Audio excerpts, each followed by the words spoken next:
Good morning student. आज वापस से आपके लिए लेके आया हूँ standard 10 and subject Hindi. 8 chapter है जिसका नाम है सुधा मूर्ति। आज हम पढ़ेंगे इसके क्वेश्चन आंसर्स और ग्रामर। तो फटाफट से बच्चों सब अपनी नोटबुक पेन पेंसिल साथ में लेके बैठ जाएं, क्योंकि आज हम वुमन एम्पावर यानी कि नारी शक्ति के बारे में जानकारी ले रहे हैं, साथ में उसके क्वेश्चन आंसर भी पढ़ रहे हैं। कुछ ऐसा लिखा गया है कहीं पर कि लड़कियों को गुलाब की पंखुड़ियों की तरह ना बनाए। लड़कियों को गुलाब की पंखुड़ियों की तरह ना बनाए जो हर कोई उसको तोड़ दे, बल्कि उसको कांटों की तरह बनाए कि कोई जबरदस्ती उसे हाथ लगाए तो उसे हाथ से ही मरोड़ दे। तो आज की नारी शक्ति यानी कि सुधा मूर्ति हमारे देश की सारी नारियों के लिए एक मोटिवेशनल है। तो यहाँ पर हम सबसे पहले लेंगे क्वेश्चन आंसर्स। एंड आपको पता है हमेशा क्वेश्चन आंसर हम 3 पार्ट में लिखते हैं। सबसे पहला आता है इंट्रोडक्शन, फिर मेन आंसर एंड क्वेश्चन को रिपीट करना। तो शुरुआत करते हैं लॉन्ग आंसर फर्स्ट। साक्षात्कार में सुधा ने अपनी दृढ़ता का परिचय कैसे दिया? तो इसका इंट्रोडक्शन है, भारत की महान महिला में से एक हमारी सुधा मूर्ति जी। यह गद्य सुधा जी के जीवन के बारे में सुंदर तरीके से लिखा गया है। अब उसके अंदर हमने सिर्फ 3 पॉइंट आपके लिए बनाए हैं। साक्षात्कार के दौरान काफी सारे तकनीकी प्रश्न पूछे गए। सुधा मूर्ति ने उसके सही सही उत्तर भी दिए थे। एक बुजुर्ग सज्जन ने जब उसको कहा कि यहाँ पर फैक्ट्री के मुख्य कार्यस्थल पर महिलाओं की नियुक्ति नहीं होती है, तो उसका जवाब सुनकर सुधा जी ने बहुत ही दृढ़ता पूर्वक कहा कि कहीं ना कहीं से तो आपको शुरुआत करनी होगी, वरना आपकी फैक्ट्री में कभी कोई महिला काम नहीं कर पाएगी। और सुधा की इस कंपनी में इंजीनियर के पद पे नियुक्त होने वाली पहली महिला बनी। इस तरह से जब जेआरडी टाटा के साथ साक्षात्कार हुआ, बातचीत हुई, तो उसने दृढ़ता के द्वारा अपना ये परिचय दिया था। ठीक है। नाउ क्वेश्चन नंबर सेकंड है, सुधा जी के स्थान पर अगर आप होते तो क्या करते? तो ये मोस्ट इंपोर्टेंट क्वेश्चन है इस चैप्टर में से। काफी अलग अलग आप आंसर लिख सकते हो, पर हमने इसका आंसर कुछ इस प्रकार से बनाया है कि आज की नारी प्राचीन नारी जैसी नहीं रही। प्राचीन काल के अंदर महिलाओं को विभिन्न कारणों से शिक्षा या विकास में अवसर नहीं दिया जाता था, पर आज जो है उसके अंदर महिला पुरुष के साथ साथ चल रही है।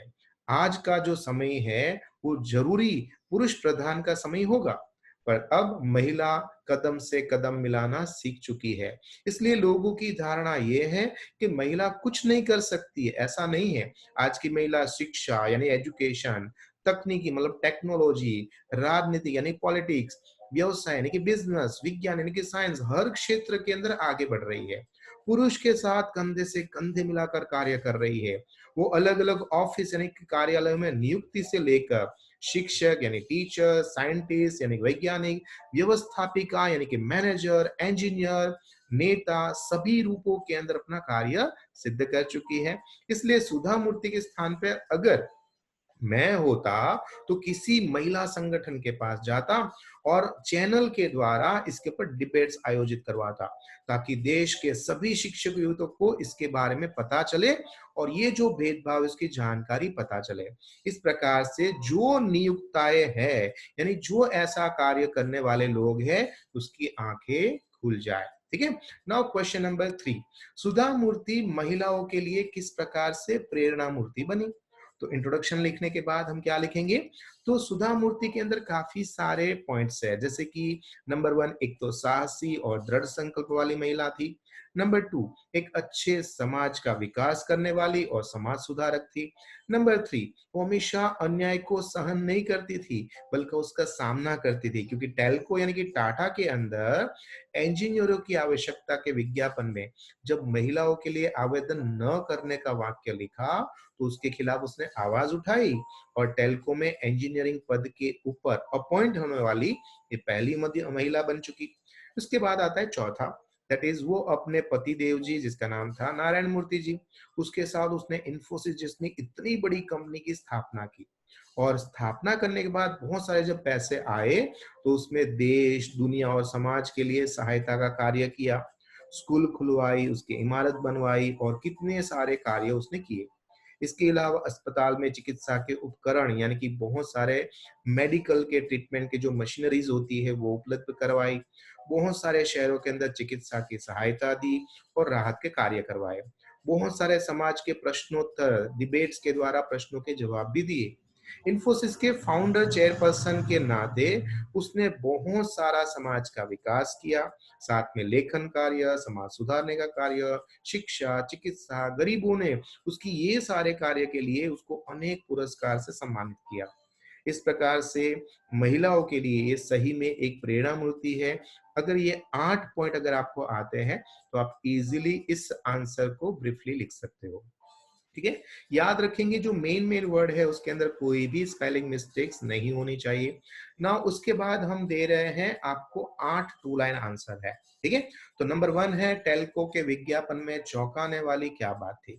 तो विज्ञापन प्रसिद्ध ऑटोमोबाइल कंपनी यानी कि टेल्को टाटा के योग्य और परिश्रमिक इंजीनियरों के आवश्यकता के बारे में था। उसमें अंतिम पंक्ति में लिखा था छोटे छोटे अक्षर में कि महिला उम्मीदवार आवेदन न भेजे। टेल्को के विज्ञापन का ये सबसे बड़ी चौंकावनारी बात थी। याद रखिएगा इसके अंदर हमेशा राइट हैंड साइड या लेफ्ट हैंड साइड के अंदर सबसे पहले क्या लिखेंगे, तो चैप्टर का नाम दैट इज सुधा मूर्ति। उसके बाद लिखेंगे साहित्य प्रकार, तो इसमें आप लिख सकते हो निबंध या फिर चरित्र निबंध लिख सकते हो। एंड तीसरे नंबर पे लिखना है लेखक का नाम, क्योंकि इसमें लेखक नहीं है तो आपको सिर्फ संकलित लिखना है। ना उसके बाद आता है क्वेश्चन नंबर 2। सुधा जी ने स्त्री पुरुष के भेदभाव के लिए क्या निश्चय किया।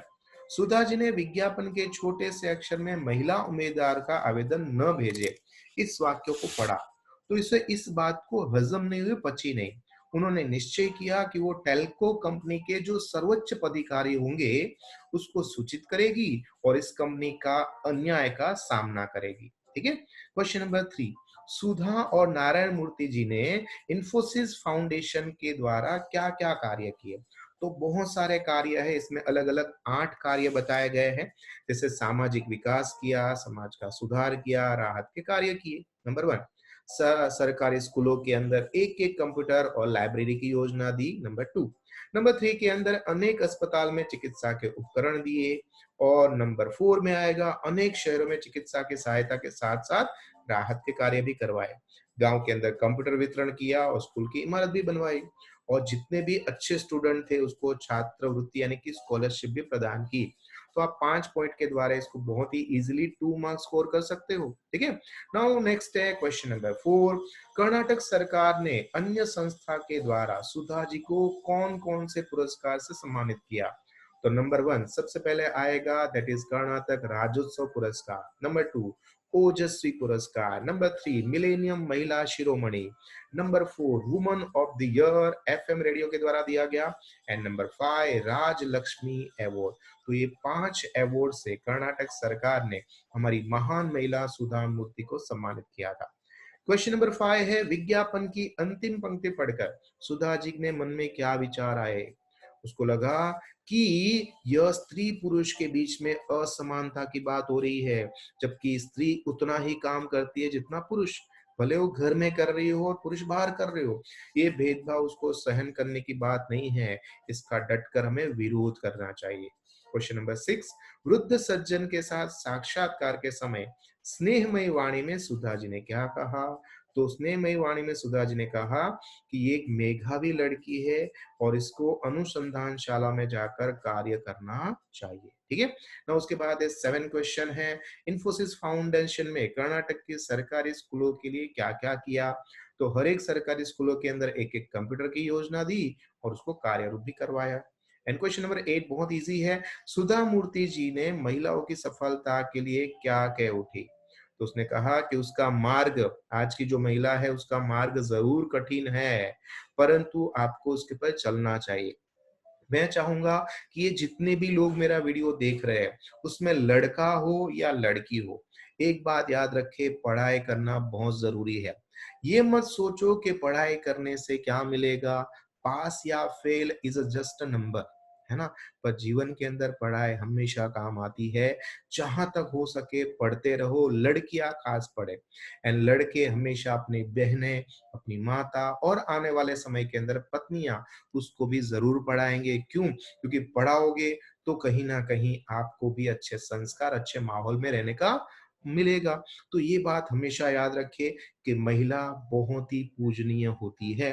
नाउ वन लाइन आंसर के हिसाब से हमने आपको दिया है एमसीक्यू।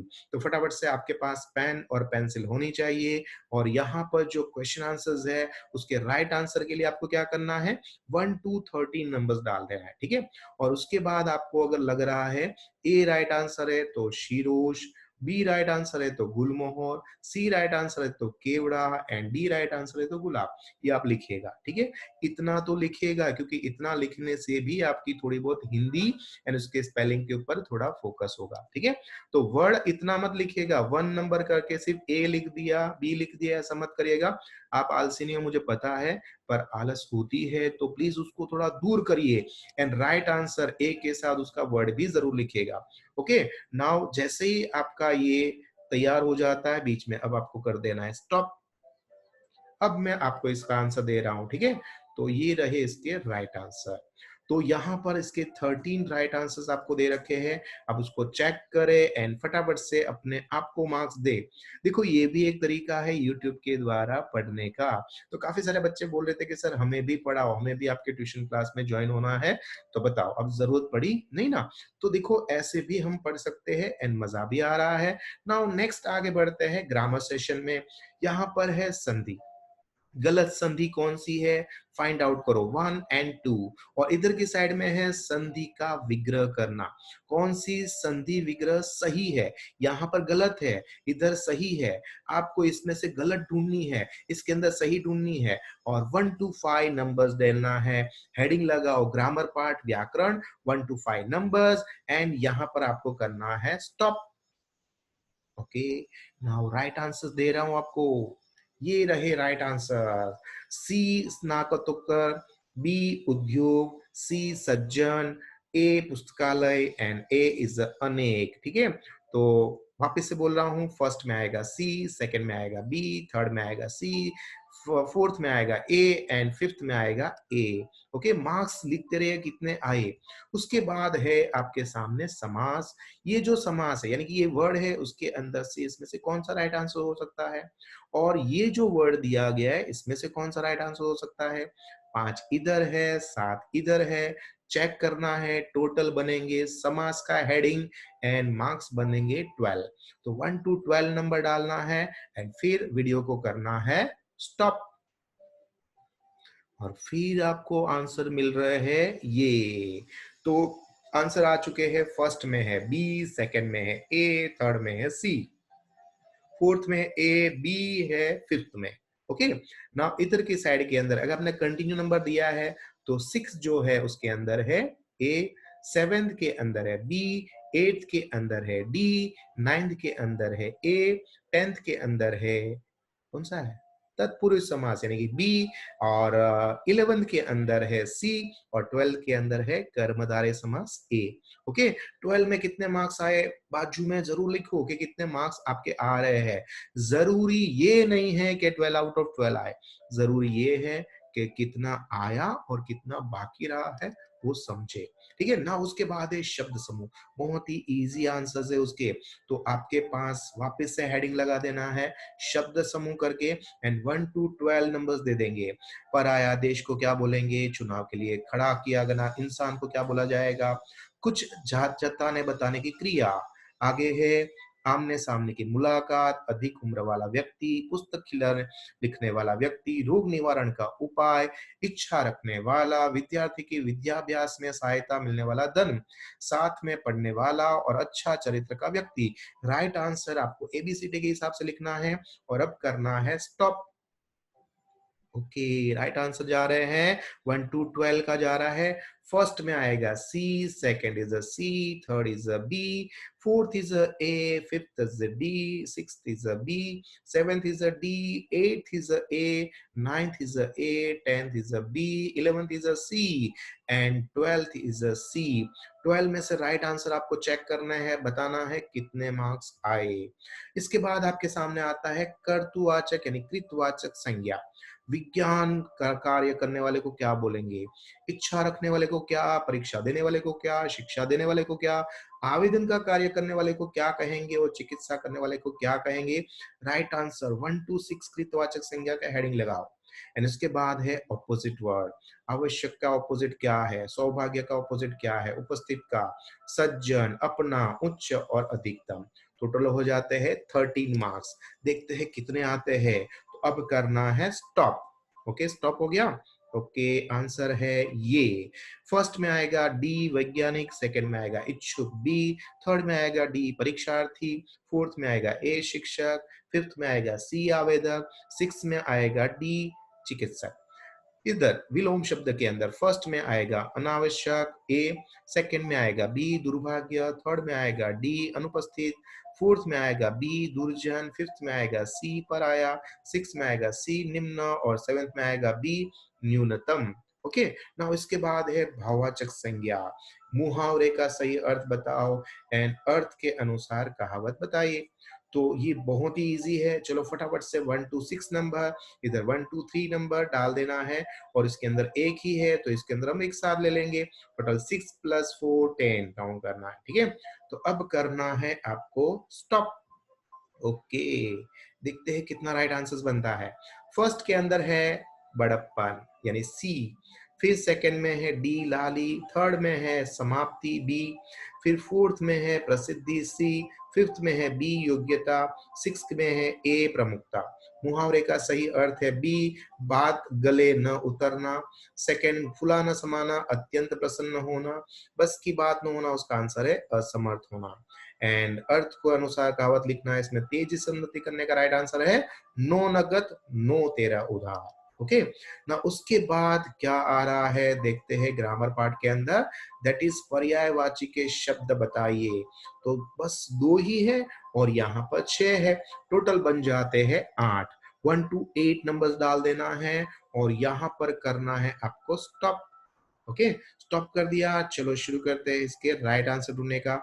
इधर गलत ढूंढना था तो हो आएगा पुष्पा, इधर गलत ढूंढना था प्रमोद, इधर के साइड में है शुरुआत आरंभ, इधर आएगा राइट आंसर मेहनत का परिश्रम, इधर आएगा सूखा अकाल, इधर पुरस्कार इनाम, इधर अनुसंधान खोज, इधर परिसर प्रांगण। ठीक है, नाउ इसके बाद जो है नेक्स्ट है हमारा क्या, वो है जीने की कला। Chapter number 10 with question answers and grammar. आपको जरूर देंगे पर आपको एक देना पड़ेगा आंसर।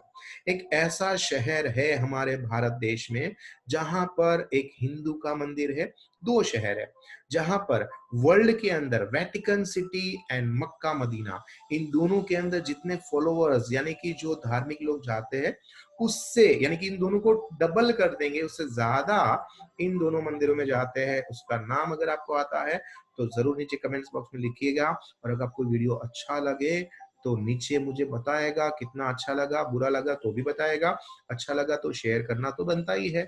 तो नेक्स्ट वीडियो का इंतजार करिए, मैं आपके लिए लेके जरूर आऊंगा। तब तक मुझे आज्ञा दीजिए। आपका दोस्त, आपका मित्र, आपका गुरु Mahendra Joshi. Thank you very